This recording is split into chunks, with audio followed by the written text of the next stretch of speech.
मीराबाई चानू के ओलंपिक में silver medal जीतने के बाद से पूरे देश का ध्यान मणिपुर की महिलाओं पर गया है। यहाँ की महिलाएं हमेशा से पुरुषों से आगे रही हैं।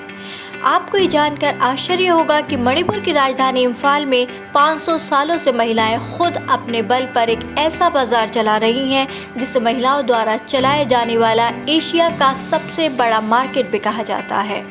इम्फाल का इमा मार्केट, जिसे मदर्स मार्केट भी कहते हैं, यहाँ 5 से 6 हज़ार से ज़्यादा महिला दुकानदार तरह तरह की चीज़ें बाज़ार के ज़रिए बेचती हैं।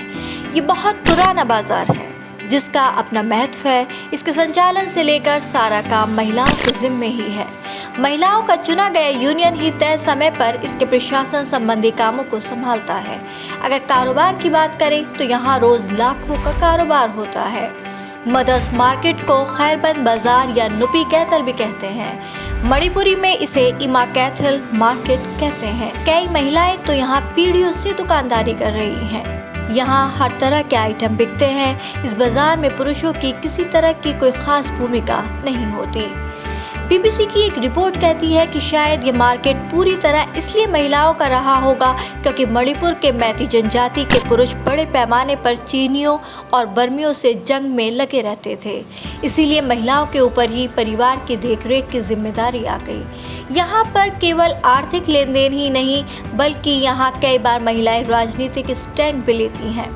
गौरतलब है कि 1948 से 1952 के बीच कुछ स्थानीय अमीर लोग कुछ अन्य व्यापारियों के साथ मिलकर इस बाजार के शेड्स को गिराना चाहते थे, लेकिन बहादुर महिलाओं ने इसे कामयाब नहीं होने दिया। बाजार में लंच के समय अक्सर यहाँ की महिलाएं सामाजिक आर्थिक मुद्दों पर चर्चा करती हैं। यही नहीं, बाजार की दुकानदार औरतें महिलाओं को जागरूक करने और उनके अधिकार संपन्न करने का काम भी करती हैं।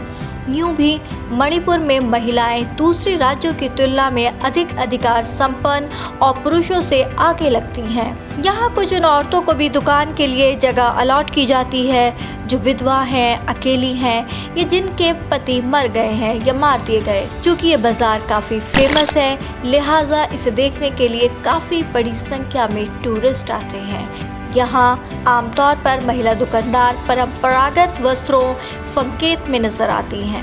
क्योंकि ये बाजार 500 साल पुराना है, लिहाजा इसमें महिला दुकानदार के सामने कई बार उतार चढ़ाव भी आते रहे हैं। 1891 में ब्रिटिश काउंसिल प्रशासन ने जब मणिपुर पर आर्थिक और राजनीतिक बैन लगाए तो बाजार का कामकाज पूरी तरह प्रभावित हुआ। तब अंग्रेज मनमाने तरीके से बगैर स्थानीय ज़रूरतों को जाने बगैर समझे यहाँ पैदा होने वाले अनाज को बाहर बेचने लगे। इससे यहाँ लोगों के भूखे मरने तक की नौबत आ गई।